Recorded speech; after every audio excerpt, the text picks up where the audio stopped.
penilaian kompetensi coachingnya Ibu. Jadi seperti yang sudah kita ketahui bersama, jadi coaching itu lebih kepada penggalian potensi.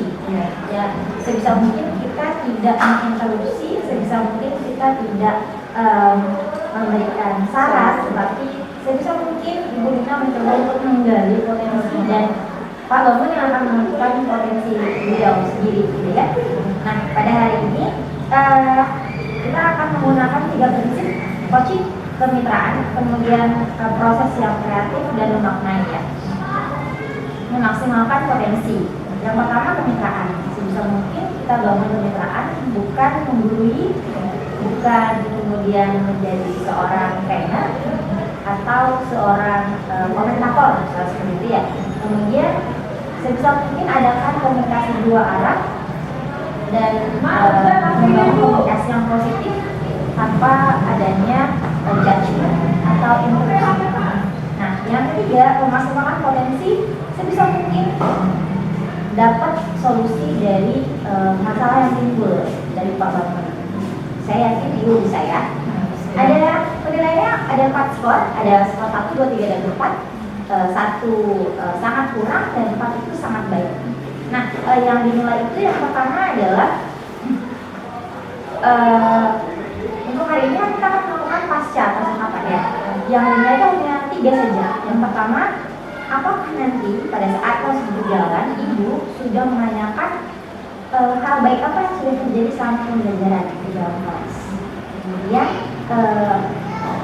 apakah Ibu Lina nantinya mencatat poin-poin yang disampaikan oleh Ibu?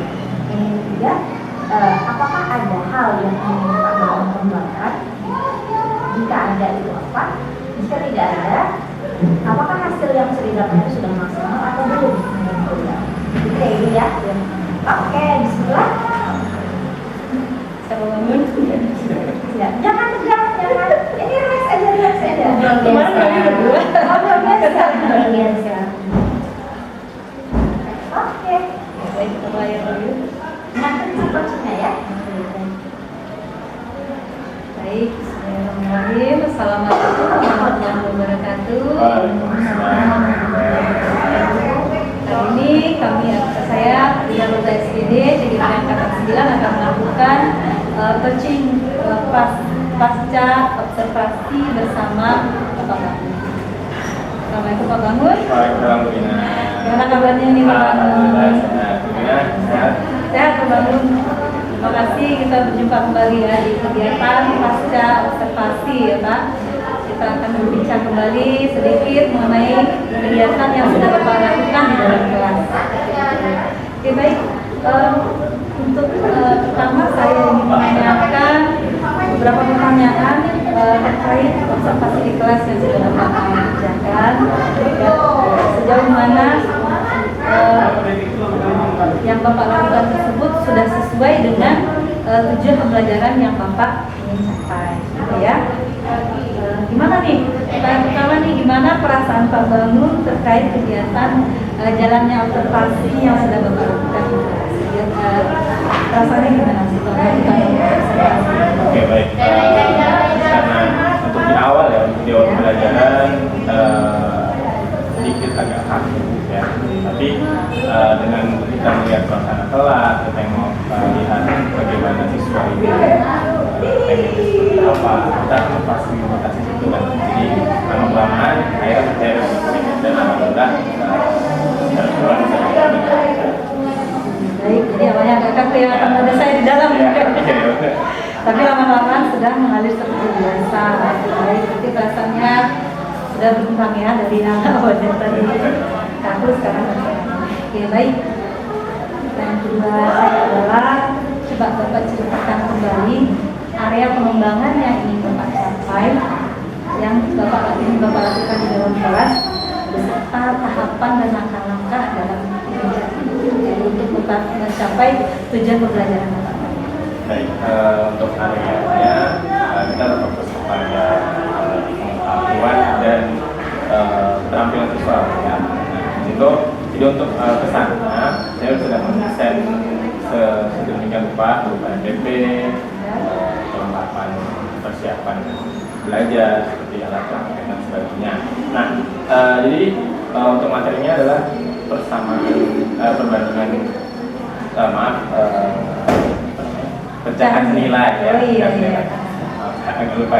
Iya. Jadi pecahan senilai itu kan anak-anak ini sebetulnya pada dasarnya adalah ini perbandingan yang sama. Cuma kan untuk menanamkan hal itu kita butuh sesuatu yang dekat dengan anak-anak. Jadi saat praktek, kalau saya kelompokkan untuk beberapa kelompok sesuai dengan gaya belajar, kemudian saya siapkan oke, supaya menarik kan, kemudian alat bantu yang saya gunakan adalah origami. Nah, jadi dari kertas origami tersebut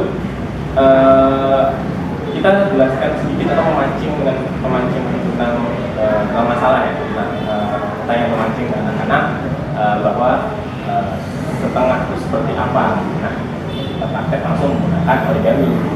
Setengah itu jika origami dibagi dua, maka menjadi dua sebagian. Kita dilipat itu menjadi setengah bagian. Nah, jadi anak-anak kalau dalam bentuk setengah seperti ini loh, jadi sehingga mereka tergambar. Nah, pada dasarnya mungkin anak-anak tertarik sekali ya. Kenapa? Karena praktek langsung. Jadi saya lihat hampir sebagian besar itu ada semangat untuk belajar, semangat menyimak dan sebagainya. Dan alhamdulillah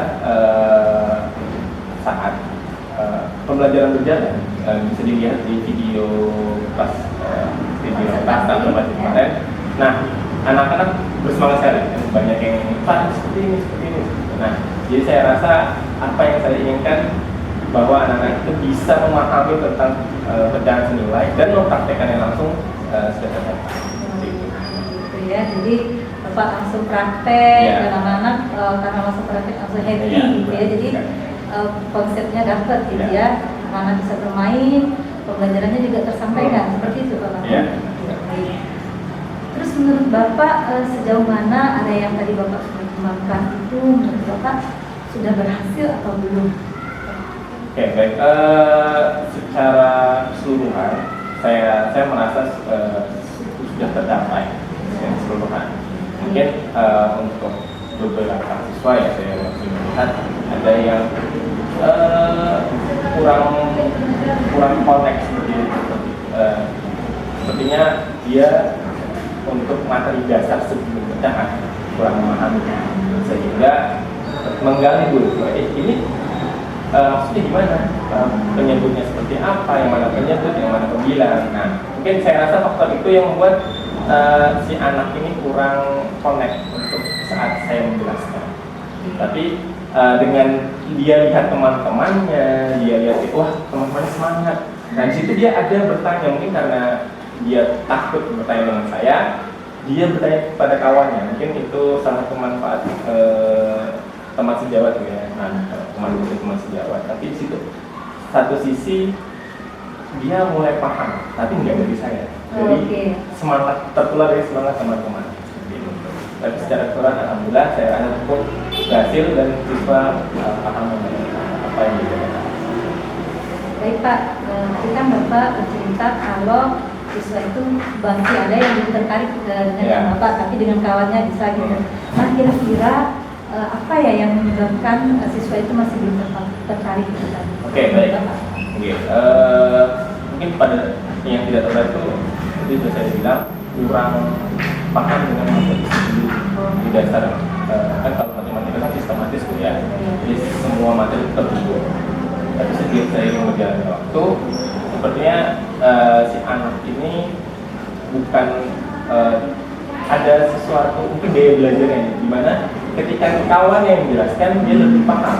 Nah, jadi mungkin nanti salah satu evaluasi buat saya juga bisa nanti di pembelajaran selanjutnya bisa dimasukkan pengajaran teman sejawat. Jadi rencana Bapak ke depannya apa nih? Oke, untuk rencana ke depannya dari kemarin supervisi saya melihat ada semangat anak-anak ketika matematika ini digunakan alat bantu ya, terbantu. Nah, jadi kadang-kadang kan matematika ini sudah terkenal seram ya. Nah, gitu. Jadi dengan padahal nggak seperti itu. Jadi kita siapkan alat-alatnya. Itu saya tertantang bahwa kayaknya kalau setiap materi ada alat bantunya atau ada alat pengajarannya, kayaknya siswa lebih tertarik. Nah, jadi ke depan mungkin akan saya buat materi mana yang bisa menggunakan alat bantu, sehingga anak-anak lebih tertarik, lebih fokus. Rencananya menggunakan alat bantu ya Pak, Iya, biar iya. anak tertarik. Kira-kira kapan itu rencana yang Bapak dan tadi sudah susun untuk pembelajaran berikutnya, Bapak sudah menggunakan alat bantu, apakah tidak Pak? Oke, baik. Kalau rencananya ya secepatnya Bu ya. Alhamdulillah sudah saya praktekkan juga untuk ke depannya. Karena kebetulan setelah materi itu kan masih belum pecahan. Nah, pecahan ini sangat bisa kita kreasikan berbagai macam bentuk alat bantu pengajarnya. Secepatnya. Ya, sudah saya praktekkan. Oke, terima kasih Pak Bangun. Berarti Bapak sudah memikirkan ya di mana pembelajaran yang Bapak lakukan itu berpihak pada murid, membuat murid lebih tertarik dengan pembelajaran yang Bapak bawa dan menjadikan matematika ya Pak ya, menjadikan matematika itu tidak seram gitu ya. Baik, sudah bagus sekali rencana Bapak, strateginya juga sudah sangat bagus dan secepatnya akan dilaksanakan begitu ya Pak ya. Saya berharap semua yang sudah Bapak rencanakan itu dapat terlaksana dengan baik dan anak-anak disambut bahagia Pak ya, dengan rencana yang sudah Bapak kerjakan. Oke Pak Bangun, ada yang ditanyakan? Atau ada sharing lagi? Mungkin saya mau melihat dari KPN saya untuk evaluasi kan biasanya lebih bagus orang yang mulai karena lebih tepat lah sarannya. Saya mungkin minta saran dari Bu Rina bagaimana apa yang kurang dari saya itu kali ya, supaya saya bisa nilai juga gitu. Kalau nilai diri sendiri kan mungkin kayaknya udah atau siapa. Kalau Saya minta sarannya. Oke, baik. Kalau dari observasi yang saya laksanakan di kelas, saya melihat itu di awal saja anak-anak sudah memang tertarik dengan apa yang sudah Bapak bawa. Seperti itu, meskipun saya lihat di situ medianya sangat sederhana, hanya origami gitu kan, tetapi karena itu berupa mainan, jadi anak-anak tertarik seperti itu. Nanti saya juga jadi inspirasi juga bagi saya ke depannya ketika saya belajar, kan materi kelas 5 masih nyambung dengan materi kelas 4. Saya akan belajar juga dari apa yang sudah Bapak terapkan, nanti juga saya nextnya akan saya adopsi seperti itu. Saya tak izin berarti ya. Sejauh ini udah bagus menurut saya. Alhamdulillah. Ada yang kurang. Oke Pak Bangun, udah ada lagi? Baik, terima kasih Pak Bangun Sama-sama Bu Rina. atas bincang kita. Terima kasih atas waktunya. Terima kasih sudah saya observasi dan menyampaikan perasaan. Baik, demikian bincang saya dalam SPD dengan Bapak Bangun sebagai guru matematika berbicara tentang pasca observasi. Terima kasih. Salam guru bergerak.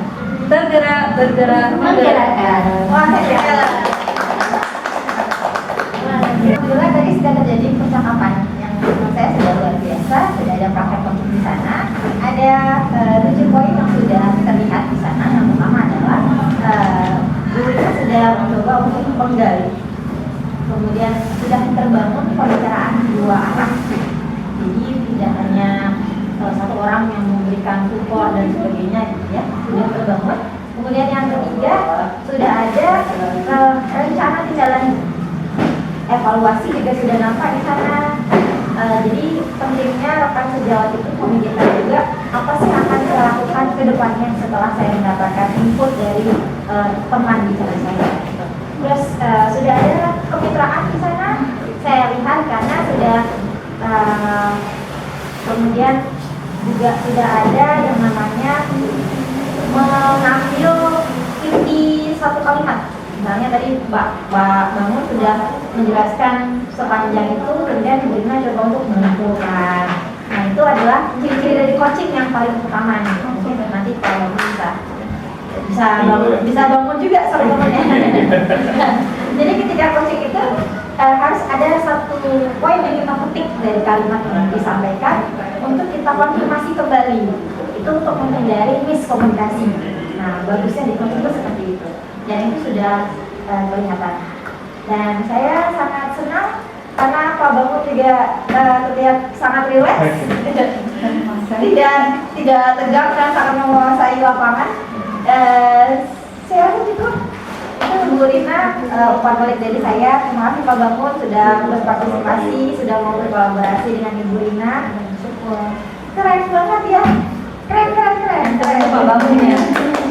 Ready, always ready, every time. Oke.